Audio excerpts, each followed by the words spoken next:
Glória a Deus, né? Sejam muito bem-vindos aí. Um prazer sempre receber os irmãos. Fique à vontade na presença do Senhor. Nós vamos receber a preciosa palavra de Deus para as nossas vidas. E eu quero convidá-los a abrir então a sua Bíblia, se você tem aí com você a Bíblia impressa ou no aplicativo, no seu celular. O importante é que você tenha o conteúdo que é a palavra de Deus para as nossas vidas. E no Evangelho segundo escreveu Lucas, o médico amado, Lucas, capítulo 10, versículo 30 em diante, faremos esta leitura base, estaremos orando e depois, assim, meditando na palavra de Deus, sob a direção do Espírito Santo. Glória a Jesus. Vou dar um tempinho para você localizar. É Novo Testamento, terceiro livro do Novo Testamento, Lucas, capítulo 10, versículo 30.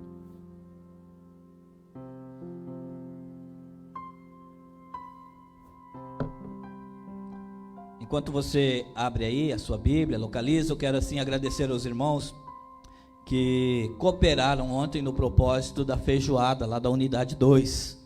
Foi uma bênção, foi um sucesso, e como nós somos uma família só, amém? A Comunidade Cristã Água da Vida é uma única família, nós contribuímos lá e foi uma bênção e vai resultar em bênção lá para a congregação da Unidade 2. Então eu louvo a Deus pela sua vida, você que contribuiu, né? Fizemos assim o propósito de as pessoas buscarem, né, ou serem levados, mas foi uma bênção mesmo.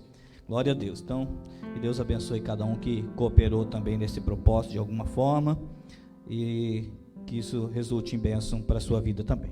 Lucas 10, versículo 30 em diante diz assim: E respondendo Jesus disse: Descia um homem de Jerusalém para Jericó e caiu nas mãos dos salteadores, os quais o despojaram e, espancando-o, se retiraram, deixando-o meio morto.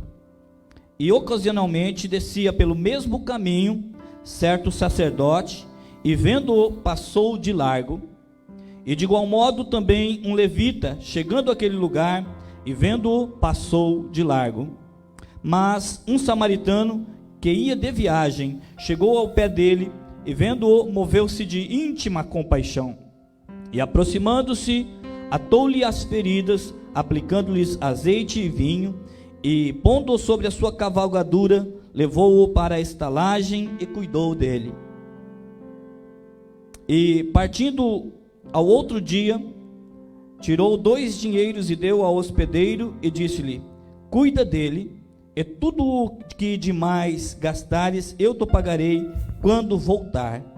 Qual, pois, destes 3 te parece que foi o próximo daquele que caiu nas mãos dos salteadores? E ele disse: O que usou de misericórdia para com ele. Disse, pois, Jesus: Vai e faze da mesma maneira. Curva sua fronte um pouquinho, vamos orar. Pai, nós damos graças a Ti pela Tua sempre viva, poderosa e eficaz palavra para as nossas vidas, Senhor. Nós a recebemos de bom grado na inspiração e na iluminação do Teu Espírito Santo. Queremos hoje, Senhor, receber aqui as verdades reveladas da Tua palavra e queremos estar com o nosso coração aberto, Senhor, disposto a receber de fato a Tua palavra como uma semente lançada num solo preparado, fértil, produtivo, Senhor. Que verdadeiramente esta palavra venha gerar em nós, Senhor, frutos que glorifiquem a Ti. Que na prática daquilo que o Senhor estará ministrando às nossas vidas nesta noite, o Senhor venha ser glorificado e engrandecido nas nossas vidas, Pai. Nós tudo entregamos em Tuas mãos e pedimos: fala conosco, fica conosco e nos conduz neste tempo, em nome de Jesus. Amém. Amados, quando nós fazemos uma leitura rápida e simplista desse texto, nós podemos observar e talvez iríamos aqui apenas levantar uma situação de que esse texto estaria nos conduzindo a uma questão de fazer boas obras, de atender ao necessitado, ou talvez alguns mais críticos poderiam olhar para esse texto e fazer logo uma crítica olhando para o sacerdote que não atendeu aquele homem caído, passou de largo, ou talvez olhar também para o levita, que da mesma forma o texto disse que não atendeu ao homem caído, mas passou de lado. Talvez olhando desta forma a gente ia ficar apenas com o evento histórico, e que Jesus conta aqui uma parábola, mas nós precisamos entender que sempre quando o Senhor Jesus conta as suas parábolas, toda parábola que Jesus conta, há verdades intrínsecas a respeito do relacionamento com Deus, há verdades implícitas e explícitas com relação a nossa comunhão com Deus, ao reino de Deus. E nós precisamos olhar para o contexto, para aquilo que estava acontecendo ali. Então, se a gente voltar um pouquinho no versículo 25, nós vamos ler até o versículo 29 e vamos entender o contexto, por que Jesus contou esta parábola, por que Jesus falou essas coisas, por que Jesus trouxe aqui uma ilustração de uma verdade bem maior que ele estava expressando, e que nós vamos nesta noite receber da parte do Senhor para as nossas vidas, como eu disse, na unção e na iluminação do Espírito Santo. No versículo 25 diz assim: eu queria que você ficasse com a sua Bíblia aberta, se você abriu, ou no seu celular lá está. Eu gostaria que você ficasse nesse texto, porque embora a gente vai percorrer aqui, vamos para outros textos bíblicos, eu gostaria que você acompanhasse aqui toda aquilo que nós vamos desenvolver, aquilo que estará sendo desenvolvido em relação a essa parábola contada por Jesus. O versículo 25 diz assim: e eis que se levantou um certo doutor da lei, tentando-o e dizendo: mestre, que farei para herdar a vida eterna? E ele lhe disse: que está escrito na lei? Como lês? E respondendo ele disse: amarás ao Senhor teu Deus de todo o teu coração, e de toda a tua alma, e de todas as tuas forças, e de todo o teu entendimento, e ao teu próximo como a ti mesmo. E disse-lhe: respondestes bem, faze isso e viverás. Ele, porém, querendo justificar-se a si mesmo, disse a Jesus: e quem é o meu próximo? Quando nós olhamos para esse texto aqui e entramos nesse contexto, nós vemos aqui que há um homem que é conhecedor das Escrituras Sagradas, portanto ele é um doutor da lei ou da Torá. Ele era um estudioso, ele era um intérprete da lei, era alguém que estudava muito, interpretava para também ensinar aos outros, por isso ele é chamado de doutor da lei. E ele vem ter com Jesus com uma pergunta. E que pergunta é essa que ele vem e faz a Jesus? Ele diz: mestre, o que farei para herdar a vida eterna? Todo judeu, ele tinha em mente que as Escrituras apontavam o caminho para a vida eterna. Todo judeu esperava a chegada do Messias, do Salvador. Mas os judeus, eles se aplicavam muito à questão do arrependimento, da oração e da prática de boas obras como caminho de vida eterna. E o próprio Jesus, em um outro texto, ele diz: errais por não conhecerdes as Escrituras e nem o poder de Deus. Em outro texto, Jesus diz: examinais as Escrituras, porque vós cuidais ter nelas a vida eterna, e são elas que de mim testificam, são elas que de mim dão testemunho. Então os judeus se aplicavam ao estudar as Escrituras, interpretar as Escrituras, porque cuidavam, ou seja, ele esperava encontrar ali a vida eterna. E Jesus então ele diz: olha, vocês precisam examinar mais as Escrituras, porque vocês estão se aplicando a querer a vida eterna, e as próprias Escrituras são as próprias Escrituras, as Escrituras Sagradas, que declaram ao meu respeito, que dão testemunho a respeito de mim.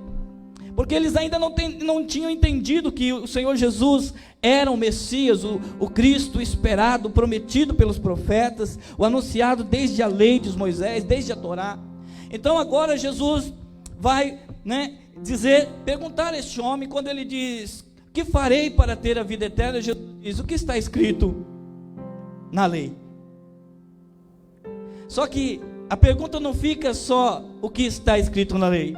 Jesus faz uma outra pergunta: como tu lês? Ou como tu interpretas? Que leitura você faz da lei? Como você está interpretando a lei? Como você interpreta as escrituras, a Torá? Como você está interpretando isso? De que forma você está vendo? Então, o homem vai falar aquilo que está na lei. Ele vai falar, ele recitar Shema, que era, né, a declaração do Deus único e verdadeiro, e a forma como cada um deveria se portar diante dele, dizendo que amarás ao Senhor teu Deus de todo o teu coração, de toda a tua alma, e de todas as tuas forças, de todo o teu entendimento. E ele acrescenta ainda, falando sobre amar também ao próximo como a si mesmo. Então, ao recitar isso, ao falar disso, ele está dando o entendimento de que ele realmente é um estudioso da lei, ele é um intérprete, ele tem o conhecimento a respeito de um único Deus verdadeiro, que merece ser adorado, que merece ser amado com todo, a nossa força, com todo o nosso esforço, com toda a nossa dedicação, de toda a nossa alma, com todo o nosso entendimento, de todo o nosso coração. E ele vai além dizendo: olha, eu também devo amar o meu próximo como a mim mesmo. E ao falar isso, Jesus vai dar uma resposta a ele. É bem interessante. Jesus vai dizer assim: você respondeu bem, faz isso e viverás. No entanto, o texto segue dizendo então, que ele porém, e aqui eu queria que você atentasse comigo, ele porém, querendo justificar-se a si mesmo, pergunta ao Senhor Jesus: quem é o meu próximo?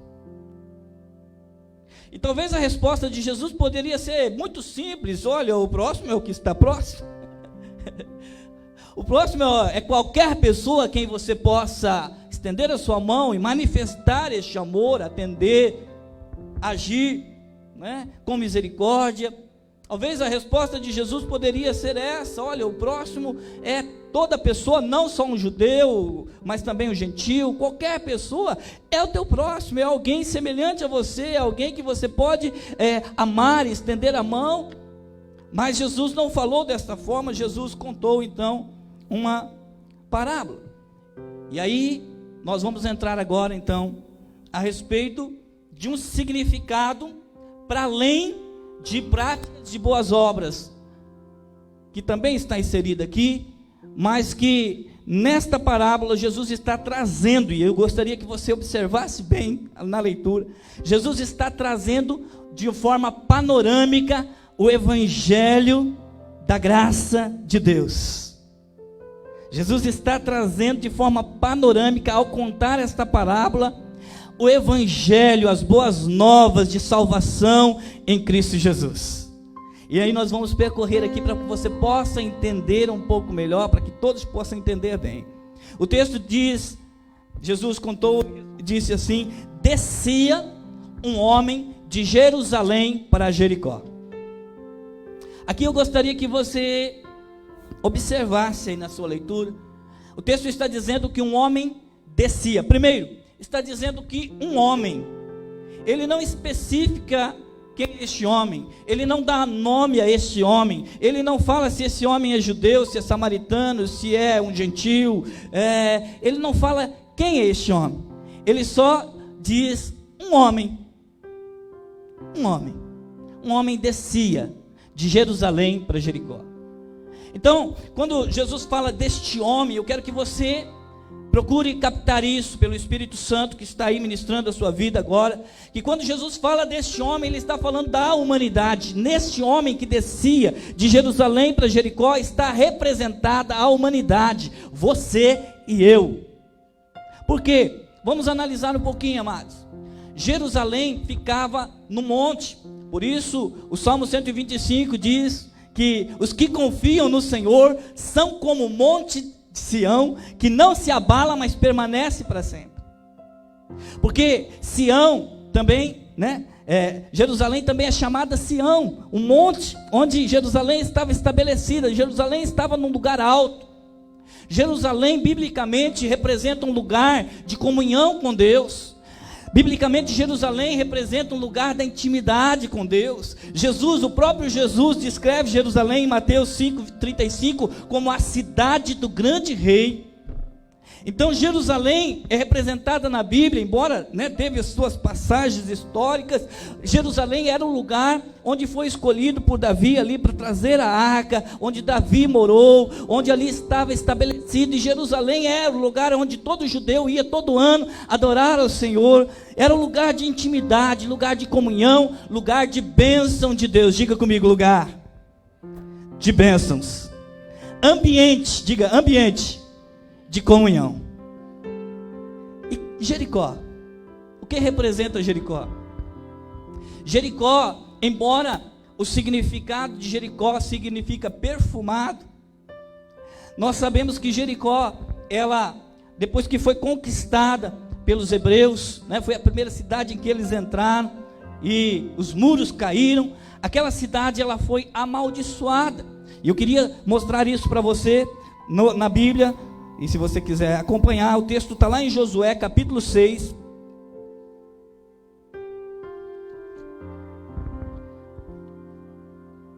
Josué, capítulo 6, versículo 26.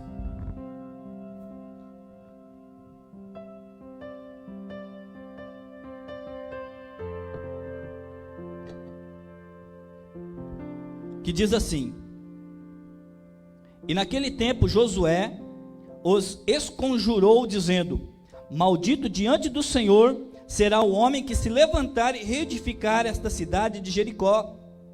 Perdendo o seu primogênito, afundará, e sobre o seu filho mais novo lhe porá as portas. Por quê? Porque Deus tinha dado uma palavra que quando eles entrassem naquela cidade, eles deveriam de fato causar ali uma destruição total.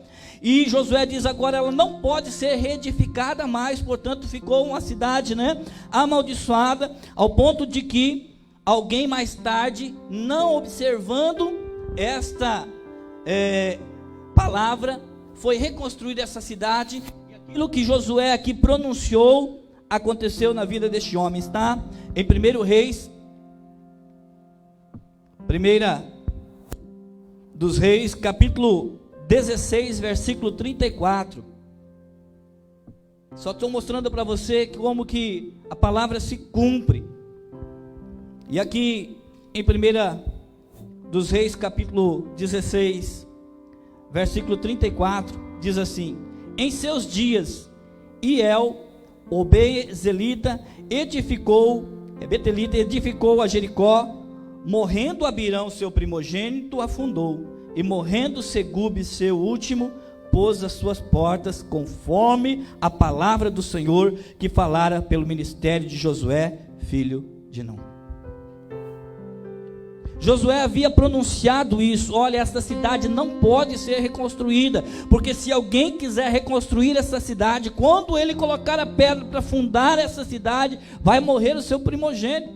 E quando ele estabelecer aqui isso, o seu outro filho, o seu último filho também vai morrer. E esse homem, não entendendo isso, não observando essa palavra, ele acaba sofrendo essa consequência. Portanto, Jericó, entendamos agora espiritualmente como ambiente de maldição. Entendamos como um local de maldição. E a Bíblia diz então que um homem descia de Jerusalém para Jericó. Jericó ficava muito abaixo do nível do mar, e Jerusalém ficava no monte. Entenda isso, que aqui tem uma palavra, aqui tem um panorama do que aconteceu com a queda humana e com o plano de restauração de Deus, de redenção de Deus com o ser humano.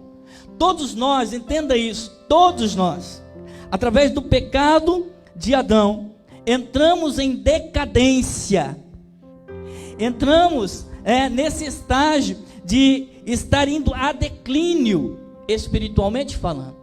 A Bíblia diz em Romanos 3:23, porque todos pecaram e destituídos estão da glória de Deus. Graças a Deus que depois o texto continua falando que nós somos justificados gratuitamente em Cristo Jesus. Mas todo homem está na mesma situação deste homem que descia de Jerusalém para Jericó. Saía do lugar da comunhão, saía do lugar da bênção, saía do lugar da intimidade com Deus, indo para um lugar de maldição. Agora entenda isso, lá, né, em Gênesis nós vemos ali, né, o pecado reinando na vida do primeiro casal, o pecado se manifestando na vida deles, em desobedecer a Deus, e isso vai atingir a humanidade. E quando isso atinge a humanidade, o que acontece? Satanás e seus demônios ganham o direito de aprisionar, de maltratar, de causar dano ao homem. E aqui que nós vemos então entrar aqui esses salteadores, porque a Bíblia diz que este homem descia de Jerusalém para Jericó, quando no caminho ele foi ali surpreendido por salteadores, ladrões, pessoas que vieram e não só o roubaram, mas a Bíblia diz que eles o maltrataram, eles os espancaram e deixaram ele quase morto. Eu queria que você guardasse essa palavra, quase morto. Alguém pode dizer, pastor, alguém está vivo ou está morto? Como está quase morto? Mas você vai entender um pouquinho a respeito disso, essa revelação que o Senhor tem para nós aqui. Esses salteadores representam o império de Satanás, Satanás e seus demônios. Jesus diz em João 10:10, o ladrão não vem senão a roubar, matar e destruir, mas eu vim para que tenham vida e a tenham em abundância. É a ação do inimigo escravizar o homem, é a ação do inimigo roubar-lhe a paz, roubar-lhe a alegria, roubar-lhe a satisfação, roubar-lhe o desejo de vida. É a ação do inimigo escravizar o homem no pecado, nos vícios. É a ação do inimigo causar dano a este homem e deixá-lo nessa condição de quase morto. A verdade é que o pecado trouxe essa condição de morte sobre as nossas vidas. Então, quando fala de quase morto, nós podemos entender, porque quando Deus disse ao primeiro casal, olha, vocês não devem comer do fruto desta árvore, porque no dia que dela comerdes, certamente morrereis. Ali se foi lançada uma palavra, ali se foi dado um decreto de que ao desobedecer, ao pecar contra o Criador, a morte viria sobre a humanidade.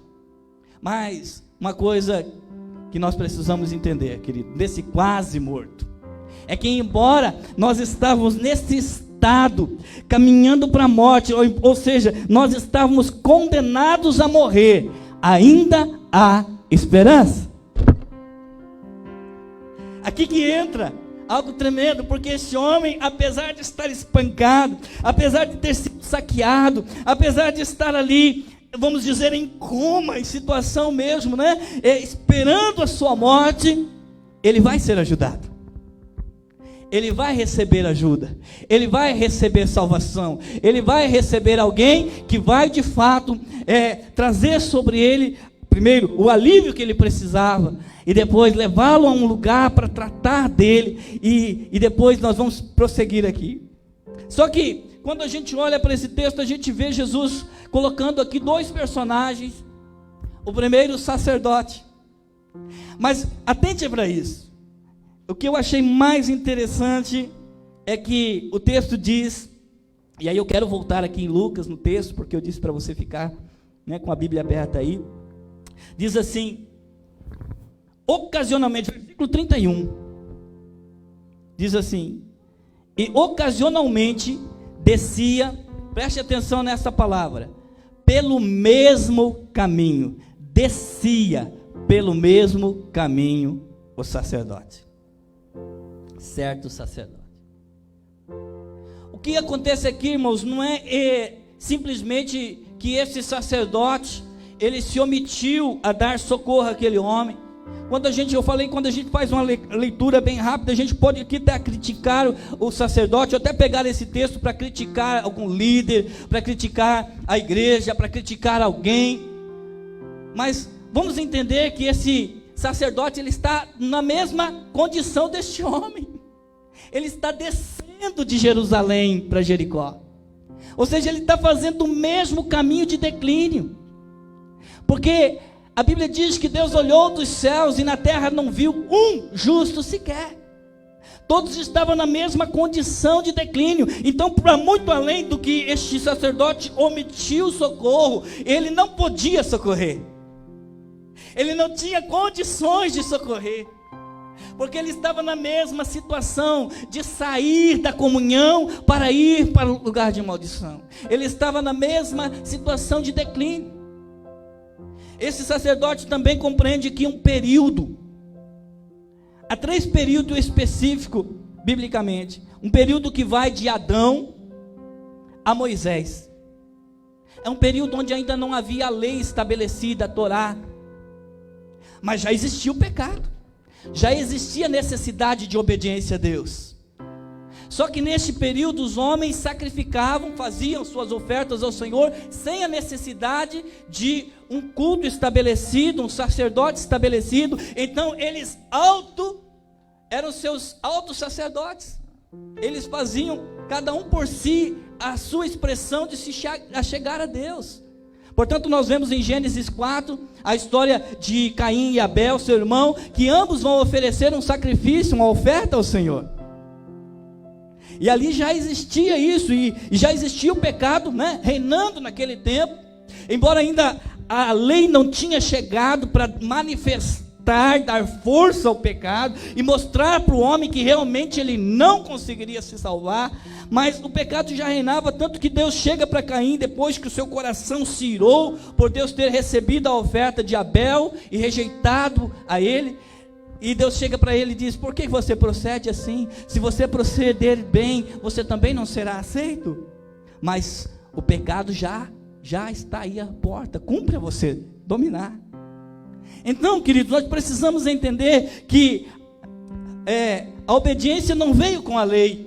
A obediência já é algo que vem anterior à lei, que todos nós devemos realmente obedecer a Deus, seguir a sua palavra, seguir a sua direção. Agora, há um tempo depois, que aí é a partir de Moisés, em que foi estabelecida uma lei escrita, com regras, com direcionamentos, e esse é o período que vai então até Jesus.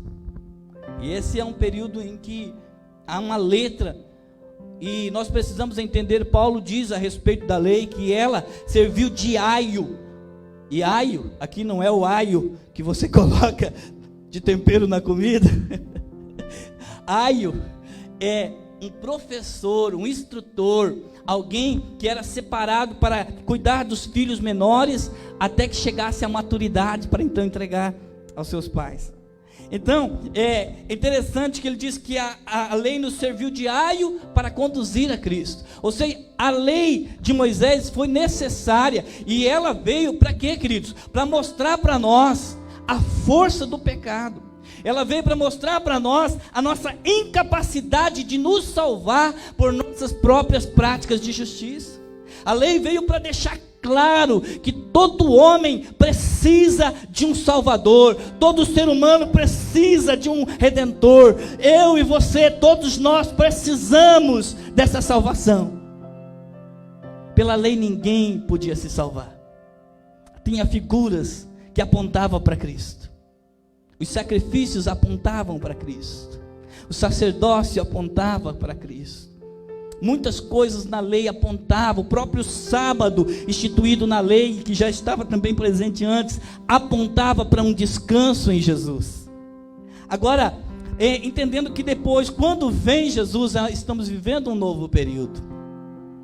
E aí é que Jesus está trazendo essa palavra. Esse sacerdote aqui representa também um período, aquele período que vai de Adão até Moisés. Um período sem uma lei estabelecida, mas que já está implantada em nós, a lei do Senhor, que deve ser obedecida. Amém? E aí, o que vai acontecer aqui, queridos, é que com a chegada da lei, e aí o segundo, o escriba, nós percebemos que no texto está dizendo assim a respeito daquele, aliás, do levita, né? A respeito do levita, o versículo 32 diz assim: de igual modo. De igual modo, também um levita, chegando-se àquele lugar e vendo, passou de largo. Bem, descia um homem de Jerusalém para Jericó. Estava num declínio. Agora diz que um sacerdote também descia de Jerusalém para Jericó, ou seja, estava na mesma condição de declínio.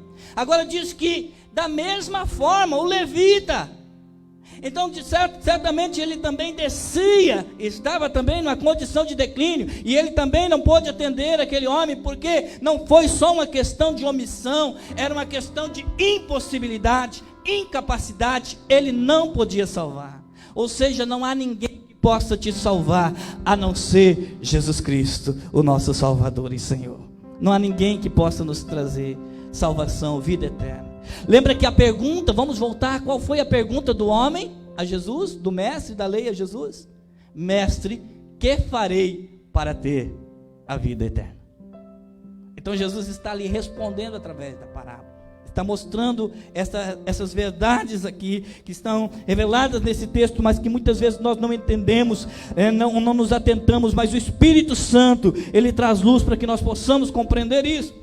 E aí Jesus vai falar então, que esse levita também passou de largo, e Jesus está dando este panorama, dizendo, olha, veio outros, e não puderam trazer salvação, vieram os profetas, vieram outros, vieram os líderes, mas eles não puderam trazer salvação, outros que tentaram, estavam no caminho, não puderam trazer salvação, e aí Jesus vai falar a respeito de um samaritano. E aí, vamos entender um pouquinho sobre o samaritano, porque isso aqui também é uma lição para nós, é algo tremendo da parte do Espírito Santo. Primeiro que os judeus, este homem, doutor da lei, certamente era um judeu, e eles não reconheciam os samaritanos como alguém de Deus, alguém enviado por Deus, alguém que realmente fazia parte do plano. Então, já começa por aqui, porque Jesus usa a figura de um samaritano, de certo samaritano. E aí entra aqui uma questão bem interessante, irmãos, porque se a gente for estudar a origem dos samaritanos, nós vamos entender isso. Não vou entrar agora na história toda, mas só bem por cima dizer para você que num tempo antigo, quando o reino de Israel estava dividido entre reino do norte e reino do sul, o reino do norte compreendendo a nação de Israel, chamada Israel, e o reino do sul, chamada Judá. Primeiro, o reino do norte foi invadido pelo Império Assírio, e nesta invasão, o rei Assírio, ele vai levar dali, da sua cidade, desse local, da Samaria, ele vai levar dali muitos desses homens que eram então, judeus, israelitas, e ele vai levar dali esse povo, mas ele vai trazer muitos outros ali também, de fora, de outras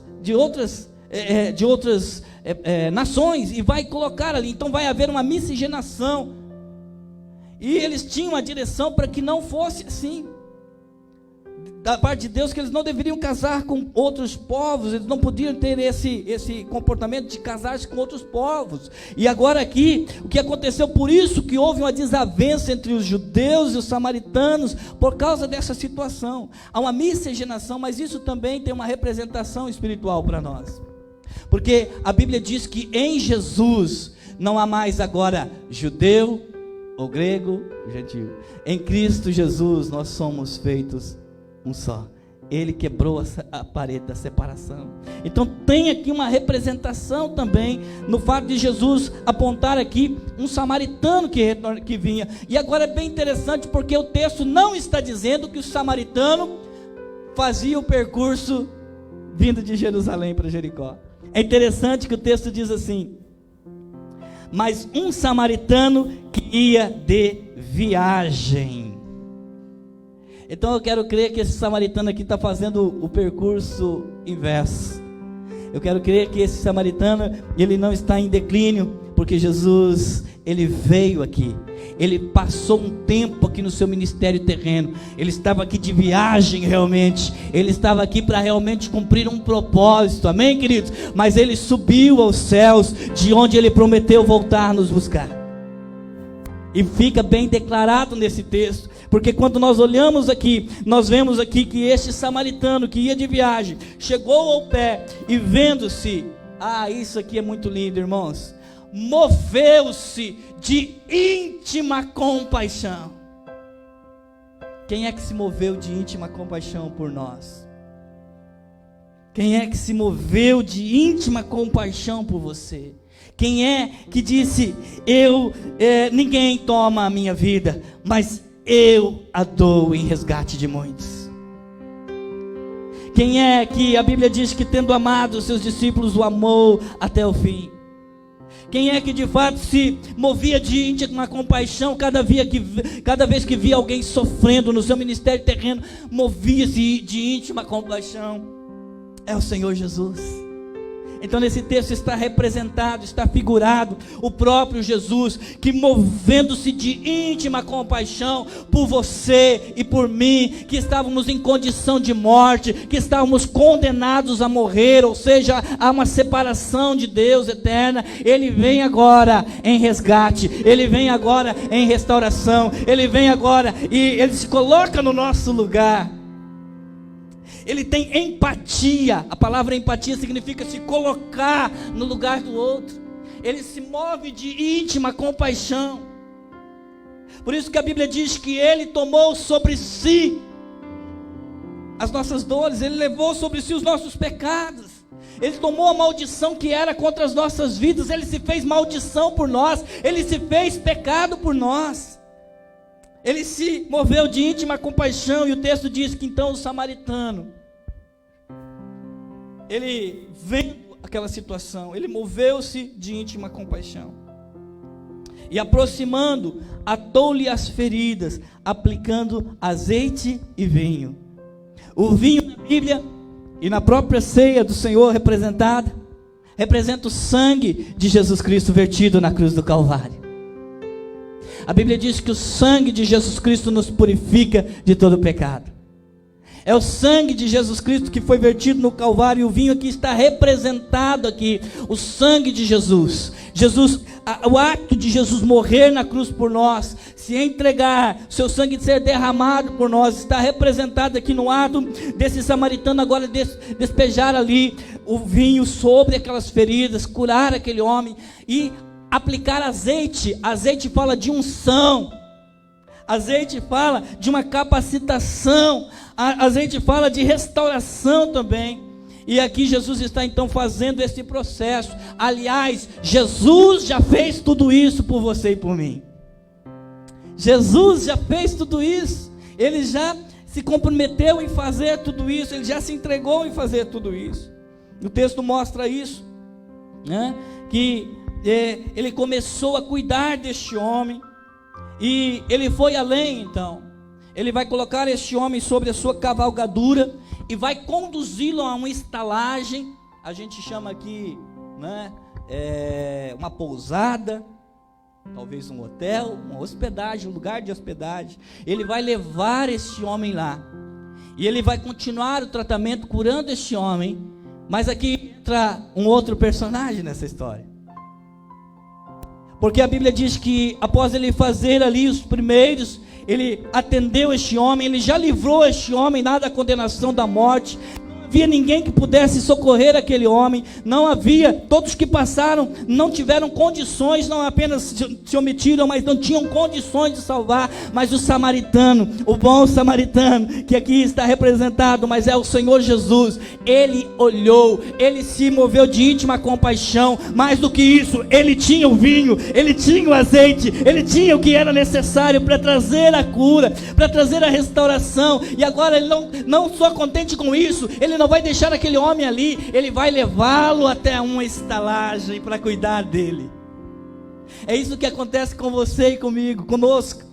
É isso que acontece quando o Senhor Jesus nos encontra assim, perdidos, quando o Senhor nos encontra assim, caídos. Quantos de vocês estão se vendo agora naquele momento que você estava distante do Senhor, perdido, condenado ali, vivendo sem saber, mas estava ali sendo conduzido a esta morte, separação de Deus. Mas Jesus entrou na sua vida, Jesus se compadeceu de você, Jesus olhou com olhar de amor para você. Você não tinha condições de se levantar, você estava semi-morto, você estava realmente condenado a morrer, mas Jesus olhou para você com um olhar de graça e amor, e nesta noite o Senhor está olhando neste lugar para pessoas com um olhar de graça e amor, se compadecendo e dizendo: eu tenho o que você precisa, eu tenho a cura que você precisa, eu tenho a salvação que você precisa, eu tenho a vida que você precisa, eu tenho a unção que você precisa.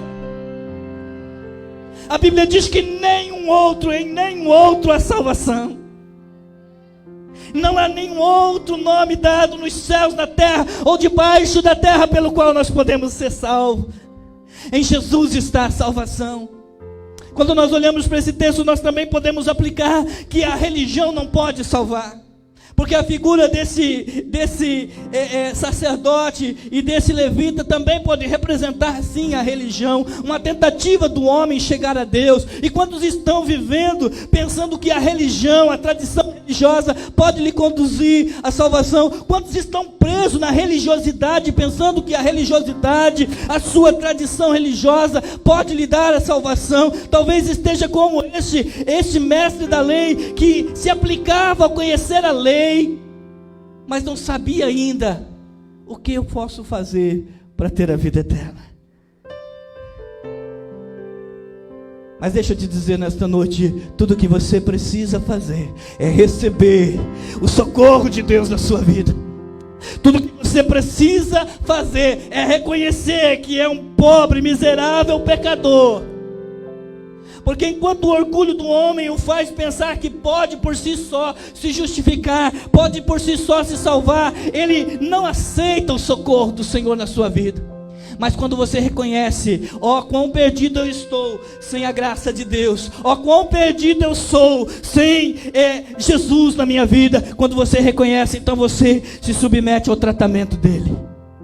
Você deixa ele te tocar, você deixa ele curar. Você sabe que não tem condições de levantar-se sozinho, você não tem condições de salvar-se sozinho, você precisa de um Salvador. O Salvador, ele é Jesus, que por você morreu na cruz. Sua vergonha e seu desprezo ele levou. Sim, o Salvador é Jesus. Só nele a salvação. Samaritano aqui representado, o próprio Jesus, que tem a cura, que tem a solução. Mas deixa eu dizer, vai entrar um outro personagem nessa história, porque Jesus, mostra nesse texto o samaritano levando este homem, colocando numa estalagem. Ou seja, o que Jesus fez já está feito. Amém, amados? O que ele fez por você e por mim, realmente você só precisa receber, você só precisa aceitar, você só precisa realmente desejar e tomar posse daquilo que ele fez, recebendo como Salvador e Senhor da sua vida, permitindo que ele toque o seu coração, permitindo que ele toque e cure as suas feridas, talvez feridas que o passado te conduziu, te causou, através da ação do inimigo e maldições que estavam já exercendo poder na sua vida, mas que em Jesus você recebe a cura. Agora, esse homem vai levar, o samaritano leva a uma estalagem, e ali a Bíblia diz que ele ainda trata deste homem, mas ele não fica ali. A Bíblia diz que ele segue o seu caminho. E ele diz ao hospedeiro: cuida dele, até que eu venha. A Bíblia diz que ele deu 2 dinheiros e falou: olha, cuida dele até eu voltar. Você está entendendo? Cuida dele até eu voltar, porque quando eu voltar, eu acerto o excedente. Agora entra o outro personagem nessa história.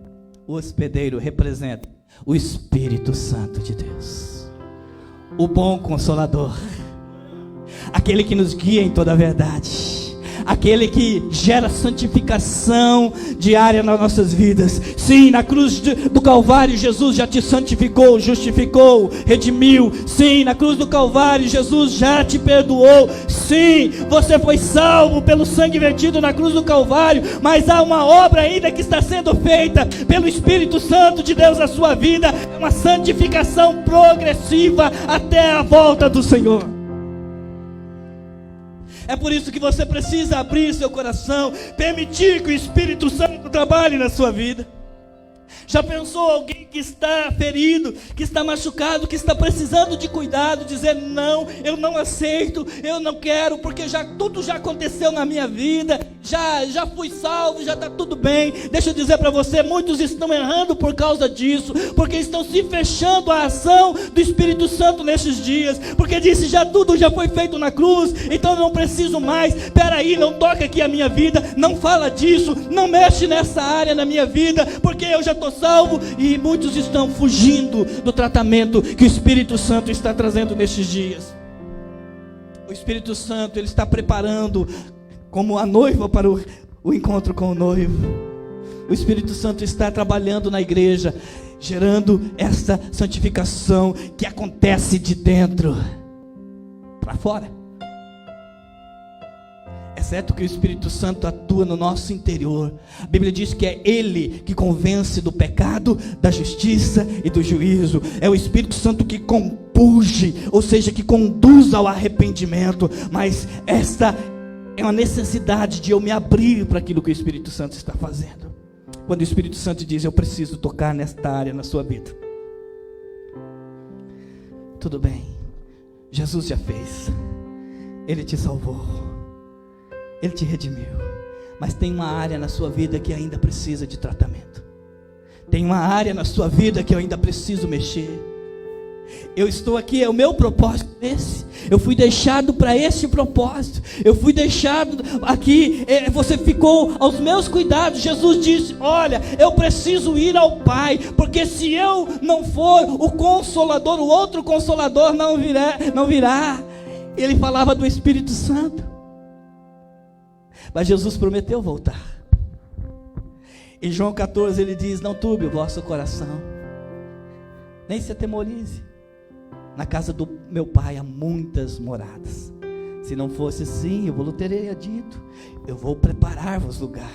E quando eu for, eu voltarei e o levarei para comigo, para que onde eu estiver, possais estar também.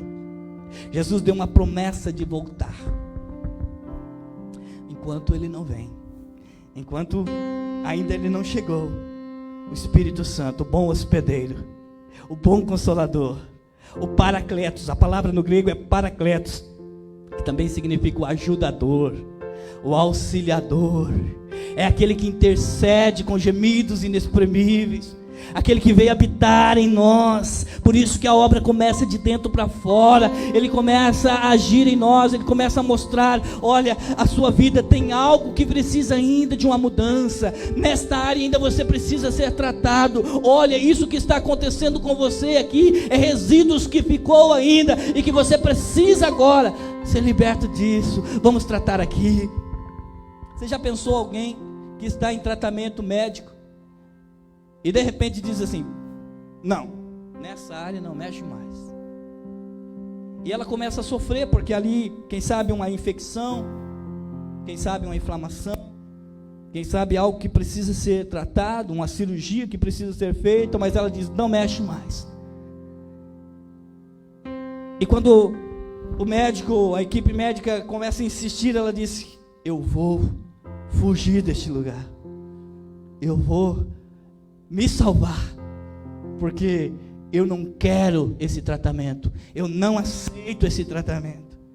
Então já pensou isso? A pessoa sai do lugar de tratamento, do espaço de tratamento, porque ela não aceita ser tocada. Imagine que essa pessoa, sem tratamento, vai voltar a uma condição de morte, vai voltar a uma condição de realmente se entregar à morte. Porque, como eu falei, Jesus fez, está feito. Mas o Espírito Santo, ele continua o tratamento nas nossas vidas. Amém? E há coisas em nós que Ele está ainda transformando. Há algo em nós. A Bíblia diz que nós somos transformados de glória em glória. Por isso é preciso que você se abra ao agir do Espírito Santo. Quem sabe o Espírito Santo quer tratar na sua vida, na sua forma de agir. Quem sabe você veio para Jesus, recebeu Jesus sim de todo o coração. O Senhor Jesus te salvou, Ele tratou ali com você, Ele ministrou ali na sua vida, os primeiros tratamentos, primeiras obras, mas agora Ele te entregou na ação do Espírito Santo. E quem sabe você não está permitindo que o Espírito Santo toque em áreas da sua vida em que você ainda precisa ser tratado. Às vezes Deus vai usar pessoas para falar com você, para mostrar a verdade na sua vida, para mostrar alguma situação que você precisa da ajuda do Espírito Santo e também de uma ação sua, de uma resposta sua ao que o Espírito Santo está fazendo, para que você possa se desvencilhar, para que você possa ser livre de coisas que ainda tentam te prender. Então, nesta noite eu quero orar com você. Eu quero orar por duas classes específicas de pessoas. Eu quero convidar todos para ficar de pé. Nós podemos ver neste texto, Jesus vai responder àquele homem, vai perguntar àquele homem, qual desses foi o que realmente foi o próximo deste homem? Quem foi que realmente agiu com sensibilidade? Quem realmente teve condições de fazer alguma coisa? E ele disse, eu tenho por mim que é aquele que se moveu de íntima compaixão e atendeu ele. E Jesus disse, então você deve fazer o mesmo. Mas entendendo isso, querido, nada do que nós possamos fazer é por nós mesmos. Há uma prática que nós devemos agora agir. Alguém dizia hoje comigo, falando, dos nossos atos de amor, de graça, de misericórdia em atender as pessoas e agradecendo, como nós temos nos movido assim, mas eu tenho reconhecido isso, amados. Nada do que nós fizermos pode ser algo de nós mesmos. Tem que ser fruto do amor de Deus fluindo nas nossas vidas pelo que Ele já fez por nós. Há uma dívida impagável de gratidão no meu coração pelo que o Senhor Jesus fez na minha vida. Vou contar bem rapidinho, você está de pé, não vai ficar muito tempo não, mas deixa eu contar. Pastor Luciano Subirá diz que em um momento de suas férias, ele está passeando numa região litoral, próximo a uma praia, e de repente ele vê alguém se debatendo nas águas, se afogando, e ele não pensa duas vezes, ele corre em ajuda àquele homem, e ele vai lá e com muito esforço, ele consegue salvar aquele homem. E aquele homem ali fica então nos socorros ali, os socorristas vêm para atender ele e fazer os outros tratamentos, e ele se vai. Mas depois que aquele homem recupera suas forças, ele vai dizer, onde está aquele que me salvou? Eu quero conhecer aquela pessoa, porque ele me livrou da morte, ele me tirou da morte. Eu tenho uma dívida de gratidão por essa pessoa, eu quero conhecer quem foi a pessoa que me salvou. Então é isso que eu sinto no meu coração.